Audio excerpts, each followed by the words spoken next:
Hello guys! Welcome ulit sa ating panibagong video. For today's video, patuturuan ko lang kayo kung paano mag-force gunner dito sa OBT. No? Kasi maraming nag-force gunner dito because of these few things na i-discuss ko sa inyo. So if you're new to this channel, please don't forget to subscribe and click nyo yung bell icon para lagi kayong notify.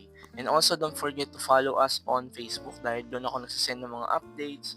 And yung mga messages nyo here on YouTube, pwede kayong mag-message sa ating Facebook page. So ayan, naka-flash naman sa screen. And syempre, follow nyo na rin pareho. So let's start. Hello guys, so now i-discuss ko kung paano ako nag-force gunner dito, no? And sa 2 days experience ko, ang pang third day na ngayon ng OPT. So 2 days pa lang, marami na nangyari dito sa character na to. So let's start with our number 1, no? So force gunner guide to guys for 2024 this OBT. So pwedeng-pwede nyong gayahin kung ano yung style ng paglalaro ko, pero yung iba na hindi nyo pa na-encounter. So, didiscuss ko dito. So, let's start with our number 1. No? Number 1, kapag ka-force gunner kayo guys, ang titingnan nyo muna ay yung batch of skills ninyo or yung skills mismo. So, check natin yung skills nito. Ayan. Sa skills ko, ito ang currently na nakaset dito sa force gunner. And wala akong ginastos dyan kahit 5 duling als. Kasi binigay yan at level 110 ng OBT, itong kabal. So walang gastos dyan guys, wala talaga, literal. I-upgrade nyo na lang. And kung mapansin nyo, meron mga naka-level 1 and may mga level 20. So pinili ko maigi kung ano yung mga ile-level 20 ko na skills. And currently, Transcender naman na tayo. 124 ang skill points or skill XP. So, almost kalahati na, no? So, eto ang skill sets ko. So, bigay ito lahat ng quest ng 110. Ito lahat yun. And sa sub natin, meron tayong Inspire, Desperado, and then yung mga 20M na skills. So, binigay din yan ng 110 na skills para dito sa character, no? So, swerte natin dahil hindi tayo gagastos ng milyon para sa skills. So, next will be the upgrades. Sa upgrade dito, bumili lang ako ng yung dalawang specialized skills, yung Warfare Matrix at saka itong Target Focus. So, binili ko sila. Mura lang naman to dahil nandun pa sa low tier ng skills. And then ang primary lang talaga na kailangan nyo is itong tatlo. So Vitality, Force Control at saka Ruling Force. Yung another 3 dito yan guys sa Transcender. Check ko Punta tayo dito kay Instructor. So for the upgrades, ito siya guys.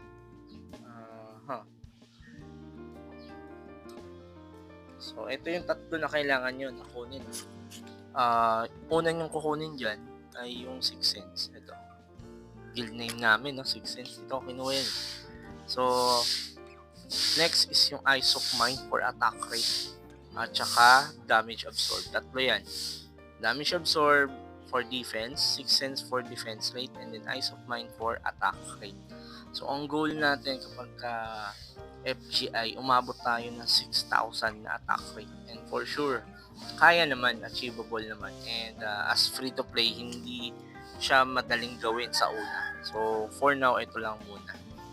And then, kunin nyo yung sniper plan for the PvP or yung sa BM nyo. Attack rate, CDI, and then accuracy. So, hindi mag-miss itong hit nyo kapag naka-battle style mode. So, last is yung Force Gunner Mastery. So, for PvP na to. And magagamit ito sa War. So, yun yung una, skills. So, let's go with our second one. For the second, kailangan ninyong i-check ay yung inyong items. So, items ang number 2. For the equipment, merong binibigay na ganitong set, no? Pakita ko sa inyo mamaya. Ayan. Outrageous, ayun, pinabigay yan galing sa free Free yan guys. And then, meron pang ibibigay dyan. At level 110 kasi, makukumpleto nyo yung Terra Grace na Force Gunner na plus 8. So, yun muna as temporary. Once na nag-expired itong ownership nyo dito sa sa light coat na plus 10. So, yun muna yung temporary. Tatlo yun. Ang kukunin nyo doon ay yung ang wala lang doon ay weapon. Ang kukunin nyo doon ay yung suit, gloves, boots, at saka helm. Sa helm, CDI talaga ako sa helm. Pero dito sa build ko ngayon, nag-CRI ako dito dahil wala pa akong pambili ng Killians. So, dalawa kasi yung ring na may critical rate. Tatlo pala, kasama rin yung plaque. So, Killian's ring at saka Mega Heps ring. So far, wala pa ako pareho. So, yan. So, currently, ito yung build ng ko, no? Check natin. Currently, build ito. Costume, meron naman. Mga libre lang ito. Binigilan ko lahat, guys. So, ito yung current build. So, ito napulot ko. Hindi ako bumili nito. Napulot ko lang to sa SOD. So, diyan ko yan nakuha. SOD. Ito, napulot ko lang din to sa Ruina Station.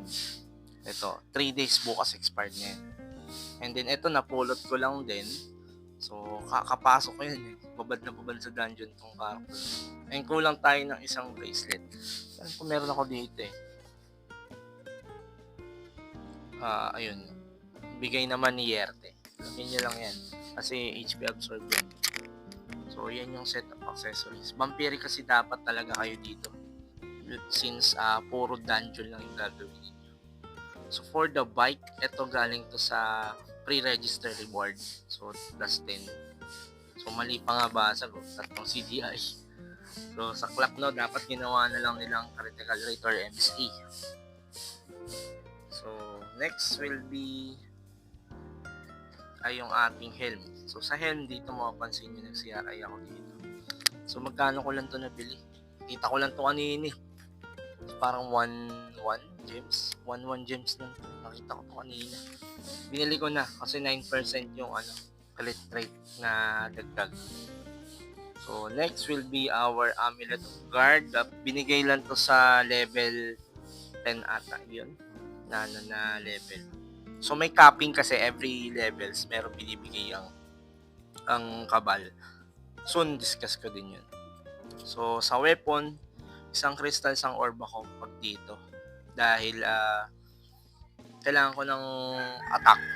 Magic attack sa war. Yan. Ito pa lang yung nababasagan ko. Ito, susunod ko na to. Then, sa suit, to slot na 8%. No? Nakita ko to na may nag-bend ng 2k gems. So, okay naman na ako dyan. Kasi nag-ipon lang talaga para pambili niyan. Kasi mas mataas ito kaysa dun sa suot ko na free. And then, boots. So, nakita ko lang din to, parang 1k gems. And then, sa gloves, ganun din. So, almost 1k, 1k, 2k. So, 4k. And then, 2,000. 6,000. Ito. Wala lang weapon. Sa weapon kasi medyo may mahal to eh. Umabot pa ako ng 2k dito. 2k gems itong dalawa. Tig-isa sila, 4k na yan. 4k, tapos 6. So, sakto yung inipon ko, 10k gems. Sakto siya dito sa isang set na to. Yung mga plus na yan, nakuha ko yan dun sa kakapasok ko ng mga entry. So, ako na nag-plus. Kasi madali lang naman mag-plus. So, itong Sage na pulot ko lang din to. Sana all, di ba? Pinagpala yung mga kamay natin sa dungeon.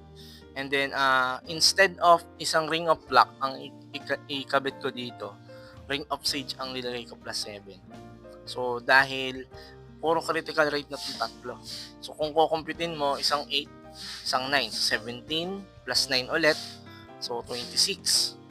Meron akong ROL na 17. So, 26 plus 17, 30, 43. So, 43 plus 5. May 5% ka na base critical rate. Tapos, meron ka pang yung skill na to. Kasi may skill din siya may critical rate. Ito sa upgrade. Ito yata yun. Ito, yung Warfare Matrix. May critical rate yan, 12%. So, overall, kung kukumpitin mo, lampas ka na. Ayan, 50-50 yan. So, ang kate niyan, So, hindi magmimintis yung yung critical strike nito. So, yun yung isa, no? So, sa items. So, free, kayang-kaya nyo to guys. 10k gems, kayang-kaya nyo ipunin. Ang maganda lang dito sa Kabal kasi ngayon ay medyo may trail na. Medyo nahihirapan na. Kaya malalaman nyo kung sino yung talagang naglalaro sa hindi naglalaro. So, yun. Let's go on our number 3. So, number 3, pang force gunner kayo ay yung saan yun? Lang hinahanap ko eh. Stats pala, ayun. Number 3 ay stats. Ito ang currently stats ko for class 10 na force gunner, no? So, 155 STR, 459 int, and then 350 sa dex. Yung mga plus 2, galing yan sa sa Ring of Sage plus 7. Kaya may plus 2 yan. So, pag tinanggal ko yun, 155, 459, 350. So, pwede nyong kunin ito. So, ang tanong dyan, saang weapon grade na to? Demonite yan guys, Demonite. So, yan ang stats ng Demonite. So, kung ang plano nyo ay Mithril lang or Arcridium or Sigmetal, mas mababa pa dyan. Pero ito yung gamit ko ngayon and nakaka-sustain talaga ako sa dungeon ng solo. So, yun. So, yung number 3 natin stats, and then yung honor ranks, yan. So, yan. Di pa tayo nakapag-war ulit eh. And number 4 ay yung inyong ALS. ALS, currency, and then yung gems. So, since OBT na to guys, ang currency dito ay gems. So, ang gems dito guys ay dapat yung ingatan. Especially, ang pinaka-iingatan nyo dito ay ALS. Kasi yung ALS, ubod ng hirap makapag-farm. Pero, marami tayong baon na technique para dyan. And kaya ako nakapag-build ng guild within 1 day. So, 1 day kong tinrabaho yung guild. So, kahapon lang kami nilabas ng official. No? So, 1 day after the OBT release, meron na kaming guild. So, ganun kabilis. Sabihin, finarm ko yun. And, ilalabas ko yung ALS farming technique na ginagawa ko sa following video after nito. So, number 5 on our list, no? So, as force gunner guys, kailangan nyo mag-farm. Farming. Yun yung number 5, farming. Mapansin nyo, meron ako dito mga dungeons na ubos na. Ito na lang ang natitira. Pinagpapasok ko na yan. Ang napasok ko na ay DX Dungeon, Steamer Crazy, Map Part, tapos Lava Hellfire. Ito na lang ang kulang, itong Explorer's Journal o yung Panic Cave at saka itong Frozen Glue. So, papasokin ko yan mamaya. And then FT1, B1F at saka EODP2F, yan, dyan kayo magbababat. Ngayon, hindi nyo kayang suluhin yan. Kaya kailangan nyo ng kasama or dalawa, lalo force gunner ka, so medyo critical ka dyan. Punit ka dyan for sure kapag ganito yung level mo 110, wala kang item, tapos hindi ka pa sumasama sa mga nagsha-shout sa game, mahirapan ka makapasok ay masasayangan ka ng entry. Ganun katindi. So malaking loss yun sa character mo. So yun lang naman yung 5. So 1 is yung skills, 2 is yung stats, and then 3 is yung ALS natin, yung currency, and then items. Yan. Usually kailangan yung items. Yung plus 8 pwede na yun. Naka-build lang ako na mabilis dahil nga sunod-sunod yung farm. And yung 10M ko nilaan ko sa guild muna. So yun lang. And I hope na may natutunan kayo in today's video. And kinakits tayo sa second and third videos and upcoming videos na i-upload ko dahil regarding ngayon sa website, sa ALS farming at saka sa quest. So, yun lang and see you on the next video guys. Bye-bye!